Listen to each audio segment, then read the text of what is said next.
தமிழக அரசியலில் பரபரப்புக்கு என்றுமே பஞ்சம் இருப்பதில்லை. அந்த வகையில் முன்னாள் அமைச்சர் செந்தில் பாலாஜிக்கு எதிரான வேலைக்கு பணம் பெற்ற மோசடி வழக்கில் தற்போது ஒரு மிகப்பெரிய சட்ட ரீதியான திருப்பம் ஏற்பட்டுள்ளது. இந்த வழக்கை அமலாக்கத்துறை தொடர்ந்து நடத்துவதற்கு தமிழக ஆளுநர் பொறுப்பு வகிக்கும் ராஜேந்திர அர்லேக்கர் முறைப்படி அனுமதி வழங்கியுள்ளார். கடந்த அதிமுக ஆட்சி காலத்தில் போக்குவரத்து துறை அமைச்சராக இருந்தபோது வேலை வாங்கி தருவதாக கூறி பலரிடம் கோடிக்கணக்கில் பணம் பெற்று மோசடி செய்ததாக செந்தில் பாலாஜி மீது குற்றம் சாட்டப்பட்டது.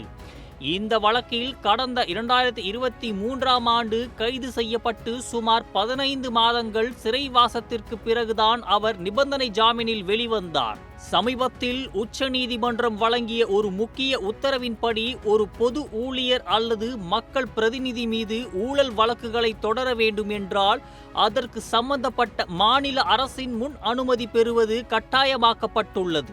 இதை பயன்படுத்தி செந்தில் பாலாஜி மீதான வழக்கை முன்னெடுத்து செல்ல அனுமதி கோரி அமலாக்கத்துறை தமிழக அரசுக்கு கடிதம் அனுப்பியிருந்தது.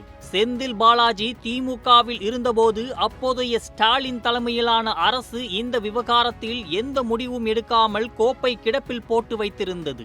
ஆனால் தற்போது தமிழகத்தில் புதிய ஆட்சி மாற்றம் ஏற்பட்டு முதலமைச்சர் ஜோசப் விஜய் தலைமையிலான அரசு பொறுப்பேற்றுள்ள நிலையில் இந்த விவகாரம் மீண்டும் சூடுபிடித்துள்ளது. ஊழலுக்கு எதிராக கடும் நடவடிக்கை எடுக்கப்படும் என முதல்வர் விஜய் ஏற்கனவே அறிவித்திருந்த நிலையில் அமலாக்கத்துறையின் கோரிக்கையை ஏற்று ஆளுநருக்கு தமிழக அரசு பரிந்துரை கடிதம் அனுப்பியது. இந்த கடிதத்தை ஆய்வு செய்த ஆளுநர் அர்லேக்கர் செந்தில் பாலாஜி மீதான வழக்கை விசாரிக்க பச்சை கொடி காட்டியுள்ளார். ஆளுநரின் இந்த அனுமதி செந்தில் பாலாஜிக்கு மீண்டும் ஒரு சட்ட ரீதியான நெருக்கடியை உருவாக்கியுள்ளது.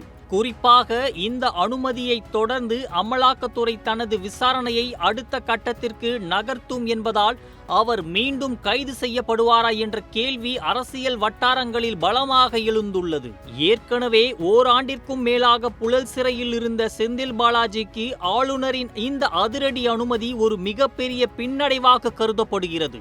மறுபுறம் பழைய வழக்குகளை தூசி தட்டுவதன் மூலம் ஊழல் விவகாரங்களில் தனது அரசு சமரசம் செய்து கொள்ளாது என்ற செய்தியை முதல்வர் விஜய் உரக்க சொல்லியிருப்பதாக அவரது ஆதரவாளர்கள் கருதுகின்றனர்.